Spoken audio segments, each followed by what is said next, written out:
예수님은 요한복음 15장 13절에서 사람이 친구를 위하여 자기 목숨을 버리면 이보다 더 큰 사랑이 없다라고 말씀하셨습니다. 누군가를 위해 희생하는 사람만큼 위대한 사람은 없고 그 사랑만큼 위대한 사랑은 없습니다. 그래서 우리는 어떤 사람이 다른 사람의 생명을 구하기 위해 자기를 희생한 것에 대해서 감동을 하는 것이고, 그리고 그 사람의 그러한 행위를 기리는 것이죠. 그리고 목숨을 건진 사람은 자기를 구해준 그의 희생을 죽을 때까지 잊지 않고 그 희생적 사랑을 마음에 간직한 채 의미 있는 삶을 살기 위해서 노력합니다. 그리고 또 노력하고 있죠. 오늘 본문에서 사도 요한은 1절에서 보라, 아버지께서 어떠한 사랑을 우리에게 베푸셨는가라고 말하고 있습니다. 이 말은 기본적으로 하나님께서 우리에게 매우 큰 사랑을 베푸셨다라고 하는 것을 전제하고 있는 것이죠. 여기서 한 가지 주의 깊게 보아야 하는 것은 사도 요한이 하나님을 두고 아버지라고 그런 호칭을 사용하고 있다는 것이죠.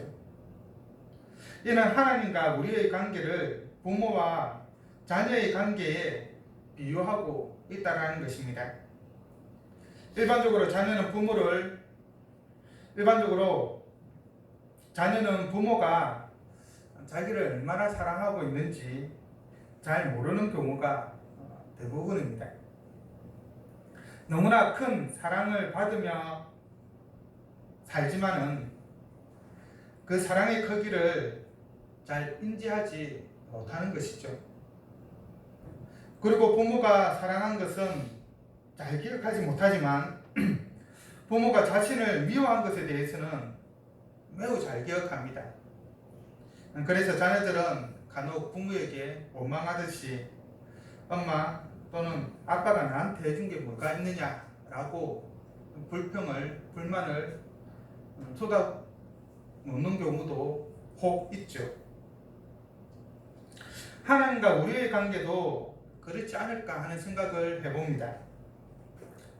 우리는 하나님으로부터 엄청난 사랑을 받았지만 우리가 하나님으로부터 얼마나 큰 사랑을 받았는지를 잘 깨닫지를 못합니다. 인지하지를 못하는 것이죠. 분명히 사랑을 받긴 받았는데 그 사랑이 무엇인지, 얼마나 큰 사랑인지 알지 못한다는 말입니다. 그래서 사람들은 하나님이 나에게 해준 게 뭐가 있느냐라고 되묻곤 하죠. 그러면서 하나님을 믿지 않습니다. 그리고 하나님을 믿는 자들 가운데에서도 하나님은 사랑이시다라고 하는 말을 약간은 공허하게 사용하는 경우가 많습니다. 앵무새가 정확한 의미도 모른 채 사람이 가르쳐준 그 말을 공허하게 또는 정황에 따라서 무미건조하게 말하는 것처럼 하나님을 믿는 사람 역시 하나님에 대해서 하나님은 사랑이시다라고 무미건조하게 그냥 이빠른 소리로 말하는 경우가 많다는 것이죠. 그래서 그렇게 하나님의 사랑에 대해서 말하는 그 사람에게 그래 너는 하나님으로부터 어떤 사랑을 받았는데? 라고 물어보면 구체적으로 잘 말을 못하는 경우가 많습니다. 내가 하나님으로부터 어떤 사랑을 받았는지 깊게 생각해 본 적이 없고 이빠른 말로 하나님은 사랑이시다, 하나님은 나를 사랑하신다 그렇게 말했기 때문에 하나님으로부터 받은 그 사랑을 구체적으로 말하지 못하는 것이죠. 어떻게 보면 우리가 이렇게 살아가는 것 자체가 하나님의 은혜고 하나님의 사랑 때문인데도 불구하고 잘 인지 못하는 경우가 많습니다. 그런데 사도 요한은 보라, 아버지께서 어떠한 사랑을 우리에게 베푸셨는가 생각해 보라 라고만 말하지 않고 보라, 아버지께서 어떠한 사랑을 우리에게 베푸사 하나님의 자녀라 일컬음을 받게 하셨는가 생각해 보라 라고 말합니다. 하나님 아버지께서 베푼 사랑의 결과 우리가 하나님의 자녀가 되었다라는 말이죠. 이 말은 하나님께서 우리에게 사랑을 베푸시기 전까지는 우리가 하나님의 자녀가 아니었다라고 하는 사실을 전제합니다. 하나님의 자녀가 아니었던 우리, 하나님의 자녀가 되기 전까지는 우리가 마귀의 자녀였죠. 바로 그런 우리를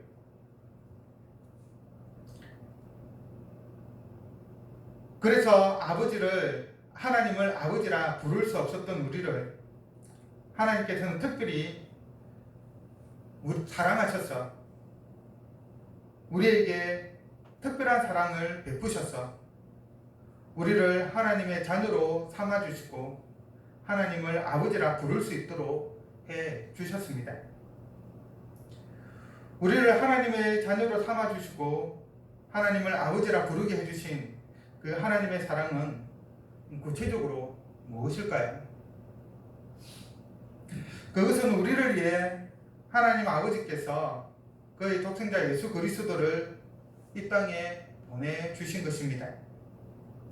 사도 요한은 요한복음 3장 16절에서 바로 하나님의 이러한 사랑을 하나님이 세상을 이처럼 사랑하사 독생자를 주셨으니 이는 그를 믿는 자마다 멸망하지 않고 영생을 얻게 하려 하심이니라 라고 말하고 있습니다. 물에 빠진 사람이 헤엄을 칠 줄 몰라 죽을 수밖에 없는 것처럼 우리는 죄로 말미암아 멸망할 수밖에 없는, 죽을 수밖에 없는 그러한 존재입니다. 하나님은 이런 우리를 구원해 주시기에 당신의 유일한 아들이신 예수 그리스도를 보내주셨습니다. 우리가 죽지 않기 위해서는 우리를 죽음으로 이끄는 죄의 문제를 해결해야 하는데 우리 스스로는 죄의 문제를 해결할 수 없기 때문에 바로 그 죄의 문제를 해결해 주시기에 하나님께서 당신의 아들을 보내주신 것입니다. 죄의 문제를 해결하고 우리에게 생명을 주시기 위해 하나님의 아들이신 예수님은 우리의 모든 죄를 대신 지시고 십자가에 죽으셨습니다. 우리를 죄에서 구원하고 생명을 주시기 위해서 하나님은 당신의 아들을 기꺼이 우리를 위해서 죽음에 내어 주신 것입니다. 앞에서 사람이 친구를 위하여 자기 목숨을 버리면 이보다 더 큰 사랑이 없다라고 하는 예수님의 말씀을 인용했는데 바로 예수님께서 그러한 삶을 사신 것이죠. 예수님이 우리를 위해 자기 목숨을 버리신 것입니다. 그러므로 이보다 더 큰 사랑이 없는 것이죠. 이것이 하나님이 우리에게 베푼 사랑의 핵심 실체입니다. 그러면 누가 하나님의 사랑을 받아 하나님을 아버지라 부를 수 있을까요? 하나님의 사랑에는 크게 두 가지로 나눌 수 있습니다. 하나님의 사랑은 보편적 사랑과 특별한 사랑, 일반적으로 일반 온천과 특별 온천이라고 표현을 하는데 보편적인 사랑은 모든 사람을 향한 그 사랑인 것이죠. 믿는 자든 믿지 않는 자든 상관이 없습니다. 악인이든 선인이든 상관이 없습니다.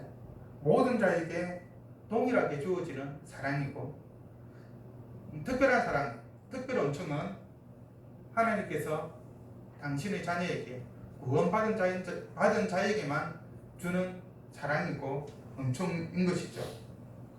그래서 보편적 사랑은 태양이나 공기, 비가 모든 사람에게 주어지는 것처럼 모든 사람에게 적용되어지는 사랑을 말합니다. 예의가 없죠. 특별한 사랑은 가뭄 때에 농부가 다른 밭에는 물을 안 주고 자기 밭에만 물을 주듯이 제한적인 사람에게만 주어지는 그 하나님의 사랑을 말합니다. 1절에서 말하는 어떠한 사랑은 이는 하나님의 보편적인 사랑을 말하는 것이 아니라 특별한 사랑, 특별 은총을 말하는 것이죠. 그래서 이 하나님의 특별한 사랑은 모든 사람이 받는 것이 아니라 제한된 사람만이 받습니다. 바로 우리의 죄를 대신해 십자가에 죽으신 예수 그리스도를 하나님의 아들로 우리의 구원자로 믿는 자만이 하나님을 아버지라 부를 수 있고 하나님의 자녀가 되는 것이죠. 이를 사도 요한은 요한복음 1장 12절에서 영접하는 자, 곧 그 이름을 믿는 자들에게는 하나님의 자녀가 되는 권세를 주셨다라고 말하고 있습니다. 예수 그리스도를 통해서 하나님의 자녀가 되는 은혜를 누리게 되는 것이죠. 그리고 사도 바울은 로마서 8장 15절에서 너희는 다시 무서워하는 종의 영을 받지 아니하고 양자의 영을 받았으므로 우리가 아빠 아버지라 부르짖느니라. 성령이 친히 우리의 영과 더불어 우리가 하나님의 자녀인 것을 증언하시나니라고 말합니다. 예수 그리스도를 하나님의 아들이요 나의 구원자로 믿는 그 믿음을 통해 하나님을 아버지라 부를 수 있게 되고 성령 하나님이 우리가 하나님의 자녀임을 하나님 앞에서 증언해 주심으로 우리가 확신을 가지게 되는 것이죠. 바로 예수 그리스도를 믿는 우리가 하나님의 그 특별한 사랑을 받은 자이고 그 때문에 하나님이 우리의 아버지가 되시고 우리는 하나님의 자녀가 됩니다. 그런데 우리가 지금은 하나님의 자녀라 일컬음을 받지만 나중에는 어떨까요? 시간이 지난 이후에는 어떻게 될까요? 우리가 죽고 난 이후에는 어떨까요? 간혹 부모가 자녀의 이름을 호적에서 지워버리므로 부모와 자녀 간의 관계를 끊어버리는 경우가 왕왕 있습니다. 그와 같이 하나님 아버지와 우리의 관계도 혹 그렇게 되는 것은 아닐까요? 시간이 어느 정도 지나고 난 이후에는 하나님 우리를 너는 더 이상 나의 자녀가 아니야. 우리가 죽고 난 이후에 하나님께서 너는 하나님의 나의 자녀가 아니야. 그렇게 말할 수 있는 것은 아닐까요? 먼저 정답부터 말하자면 하나님의 자녀라고 하는 우리의 신분은 절대로 변하지 않습니다. 시간이 아무리 많이 흘러도 설사 우리가 죽고 난 이후라 할지라도 우리가 하나님의 자녀라고 하는 그 신분은 절대로 변하지 않습니다. 우리 일상에서 많이 사용하는 말 중에 한 번 해병은 영원한 해병이다 라고 하는 말이 있습니다. 그와 같이 한 번 하나님의 자녀는 영원히 하나님의 자녀입니다. 이제는 그 사실을 사랑하는 자들아 우리가 지금은 하나님의 자녀라 장래에 어떻게 될지는 아직 나타나지 아니하였으나 그가 나타나시면 우리가 그와 같은 줄을 아는 것은 그의 참모습 그대로 볼 것이기 때문이니라고 말합니다. 여기서 사도 요한은 지금 우리는 하나님의 자녀이지만 장래에 어떻게 될지는 아직 나타나지 않았다라고 말하고 있죠. 이 말은 지금은 하나님의 자녀이지만 장래에는 하나님의 자녀로 있을지 또는 하나님의 자녀가 아닐지 모른다라고 하는 그런 의미는 절대로 아닙니다. 이 말씀은 일종의 약속과 같은 것으로 보아야 합니다. 예를 들어 오늘이 8월 23일이죠. 앞으로 3일 후 8월 26일 점심을 먹기로 누군가와 약속을 했다고 한번 가정을 해봅시다. 그렇다면 8월 26일이 되기 전까지는 점심 약속은 그대로 남아있죠. 유효합니다. 이게 없어지는 것은 아닙니다.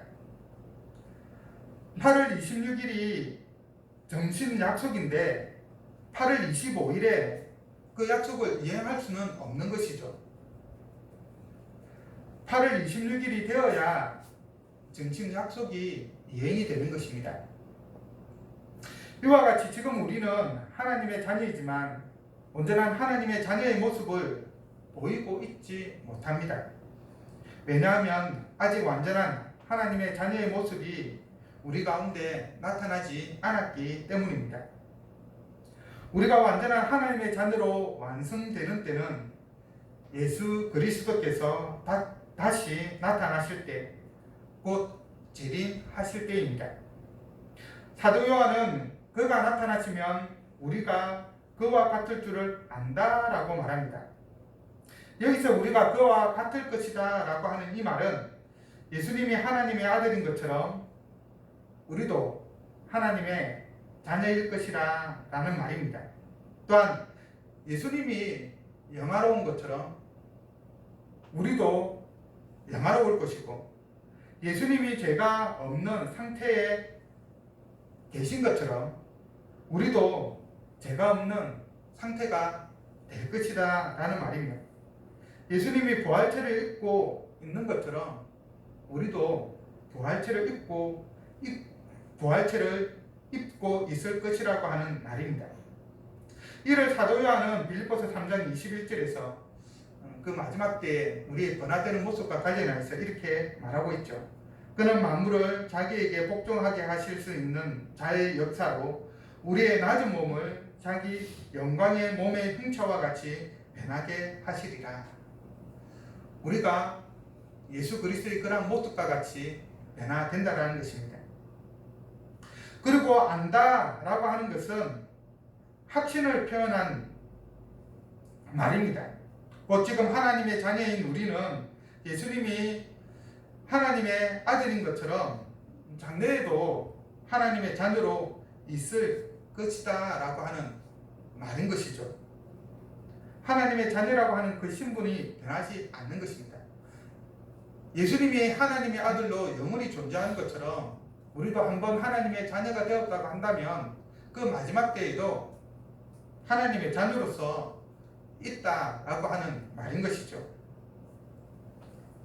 하나님의 자녀의 신분이 변하지 않는 것을 신학적인 용어로 성도의 견인이라고 말합니다. 한번 구원받은 자는 그 구원을 잃어버리지 상실하지 않는다라고 하는 뜻입니다. 한번 하나님의 자녀는 영원히 하나님의 자녀이지 하나님의 자녀가 되었다가 그 신분이 사라졌다가 다시 하나님의 자녀가 되었다가 그렇게 하지 않는다는 말입니다. 이것을 우리가 아는 것은 예수님의 재림 때 예수님의 참모습을 그대로 볼 것이기 때문입니다. 예수님의 참모습을 본 순간 우리가 그와 같구나 하고 알게 되는 것이죠. 우리가 하나님의 자녀이구나, 우리가 그와 같이 영원하게 되었구나, 온전하게 되었구나 알게 되는 것입니다. 그렇다면 지금 하나님의 자녀이고 장래에 예수 그리스도와 같을 것이라는 사실을 알고 있는 자, 구원의 확신과 하나님 나라에 들어갈 것이라는 확신과 영생을 얻을 것이라는 확신을 가진 자, 곧 주를 향하여서 이와 같은 소망을 가진 자는 이 땅에서 어떠한 삶을 살아야 할까요? 사도 요한은 3절에서 주를 향하여 이 소망을 가진 자마다 그의 깨끗하심과 같이 자기를 깨끗하게 하느니라 라고 말합니다. 이는 우리가 하나님의 자녀라면 장래에 예수 그리스도와 같은 존재가 될 자라면 이 땅에서 예수 그리스도를 본받아 예수님이 이 땅 가운데 계실 때 깨끗한 삶을 사신 것처럼, 그리고 지금도 깨끗한 그런 모습으로 계신 것처럼 깨끗한 삶을 살아야 한다라고 말하고 있는 것입니다. 사도 바울은 고린도후서 7장 1절에서 그런즉 사랑하는 자들아, 이 약속을 가진 우리는 하나님을 두려워하는 가운데서 거룩함을 온전히 이루어 육과 영의 온갖 더러운 것에서 자신을 깨끗하게 하자라고 하였습니다. 깨끗하게 한다라고 하는 말은 말 그대로 도덕적이고 윤리적인 의미가 그 속에 들어가 있는 것이죠. 따라서 사도 요한이 말하는 깨끗함이란 단순히 육체적인 어떤 겉모습으로 보이는 그 깨끗함을 말하는 것이 아니라 죄가 없는 그러한 상태를 말하는 것입니다. 그래서 사도 요한은 5절에서 예수님에 대해 말하면서 그는 죄가 없다라고 말하고 있는 것이죠. 예수님이 죄가 없는 것처럼 우리도 죄가 없는 그러한 삶을 살아야 한다라고 말해주고 있는 것입니다. 그래서 자기를 깨끗하게 한다라고 하는 이 말은 죄를 짓지 않기 위해서 노력한다라고 하는 말입니다. 여기에서 죄를 짓고 난 후 그 죄를 깨닫고 회개하는 것도 포함되어 있는 것이죠. 이 세상에서 살아있는 동안 우리는 여전히 죄의 본성을 가지고 있기 때문에 비록 예수 그리스도를 통하여서 죄 용서함을 받았지만, 모든 죄를 사함받았지만 여전히 죄를 지으며 살아갑니다. 하지만 예수 그리스도로 말미암아 우리는 우리가 지은 죄에 대해 회개할 때 그 죄에 대해서 용서함을 받습니다. 이것이 믿는 자와 믿지 않는 자의 근본적인 차이점이라고 할 수가 있는 것이죠. 우리는 매일매일 새로워지지만 믿지 않는 자는 계속해서 죄 가운데 살아갑니다. 우리는 하나님의 자녀이기에 하나님의 거룩하심을 따라서 죄를 멀리하는 삶을 살아가야 합니다. 예수 그리스도께서 깨끗하신과 같이 우리는 이 땅 가운데에서 자기를 깨끗하게 해야 합니다. 그리고 우리가 죄를 멀리하는 삶을 살아야 하는 것은, 깨끗한 삶을 살아야 하는 것은 죄는 불법이기 때문입니다. 4절의 말씀을 보십시오. 죄를 짓는 자마다 불법을 행하나니 죄는 불법이라. 죄를 불법이다라고 정의하고 있죠. 죄가 불법인 이유는 죄는 하나님의 법을 어기는 것이기 때문입니다. 우리가 여기서 이 땅에서 불법이다라고 말할 때는 법에 정해놓은 것을 어길 때 불법이라고 말하죠. 아무리 나쁜 짓을 하더라도 법에 정해져 있지 않으면 그것을 두고 불법이라고 말하지 않습니다. 죄를 불법이라고 말하는 것은 죄가 하나님의 계명, 하나님의 법을 어기는 것이기 때문입니다. 하나님의 법은 하나님을 사랑하는 것과 이웃을 사랑하는 것으로 요약할 수가 있죠. 그런데 우리는 우리의 힘으로 하나님의 이 계명, 사랑의 계명을 온전히 지킬 수가 없습니다. 왜냐하면 우리는 본성적으로 죄가 있는 죄인이기 때문이죠. 비록 예수 그리스도를 통하여서 구원을 받았지만 이 땅에 있는 동안에는 여전히 죄의 본성이 남아 있습니다. 본성적으로 죄가 있다라고 하는, 죄인이다라고 하는 이 말은 우리가 근본적으로 하나님의 계명을 지킬 수 없는 존재라는 말이기도 합니다. 3절에서처럼 자기를 깨끗하게 하는 것이 불가능하다라는 말이기도 한 것이죠. 그런데 자기를 깨끗하게 하라고 지금 사도 요한은 우리에게 권면을 하고 있죠. 어떻게 그것이 가능할까요? 5절에서 사도 요한은 그가 우리 죄를 없애려고 나타나신 것을 너희가 아나니 그에게는 죄가 없느니라 라고 말합니다. 우리가 우리 스스로를 깨끗하게 할 수 있는 것은, 하나님의 계명을 지킬 수 있는 것은, 죄를 짓지 않을 수 있는 것은 바로 죄 없으신 예수님께서 우리 죄를 사하기에 십자가의 죽으심으로 우리의 모든 죄를 사해 주셨기 때문입니다. 4절에서 죄는 불법, 곧 하나님의 계명을 지키지 않는 것이라고 했습니다. 이는 우리가 죄를 짓는다는 것은 하나님의 계명을 지키지 않는다는 의미라고 또한 말했습니다. 그런 점에서 우리 죄를 없앤다라고 하는 것은 우리가 하나님의 계명을 지킬 수 있도록 그렇게 해 주었다라는 말이기도 하죠. 그리고 다른 한편 예수님이 죄가 없으시다라고 하는 것은 예수님이 하나님의 법을 온전히 100% 완전하게 지키셨다라고 하는 말이기도 합니다. 왜냐하면 죄는 불법이기 때문에, 그리고 죄는 하나님의 계명을 어기는 것이기 때문에 죄가 없으신 예수님은 하나님의 계명을 온전히 지키신 것이 되는 것이죠. 우리는 예수님을 믿음으로 그와 하나가 되고 그의 순종을 나의 것으로 삼아서 하나님의 법을 지킬 수 있게 되는 것입니다.